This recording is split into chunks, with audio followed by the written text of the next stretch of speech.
Now, I've got another question for you, mate.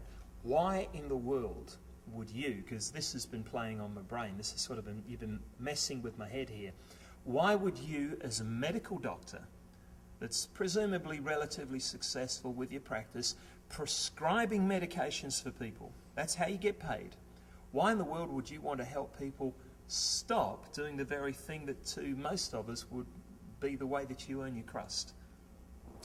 Well, that's kind of a long story. Over a long period of time, I gradually worked into it. And the reason I worked into it is because I found out that a lot of people weren't being helped by their medication. In fact, they were having side effects and problems, and various things came up.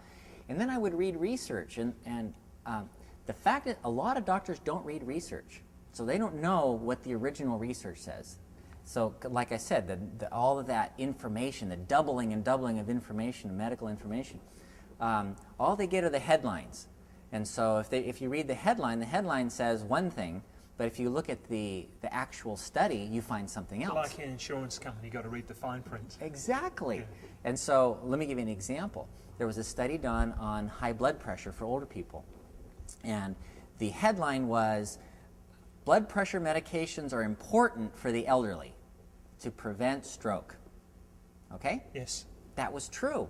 But if you went back to the original research, there was a 17% decrease in the stroke risk, but a 30% increase in death risk in the same period of time. Goodness me.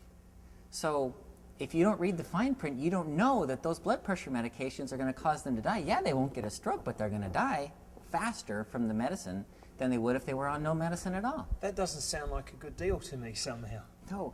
So when I found those kinds of things, gradually as I'm reading, I'm looking at things, and I see that, another thing that happened, patients would come to me and they say, I feel awful. Ever since I've been on that blood pressure medication, I can't get an erection, and it's a problem. And I'd say, well, I don't know what to do about that. Let's look into it. So I would start doing research and finding out what alternatives were available. I found a ton. There is a lot of good research to show that there are ways to lower blood pressure. There was one that I found, 60 ways to lower your blood pressure without pills, without drugs. And they were all simple things like eat celery. You can eat celery and lower your blood pressure as well as with a drug.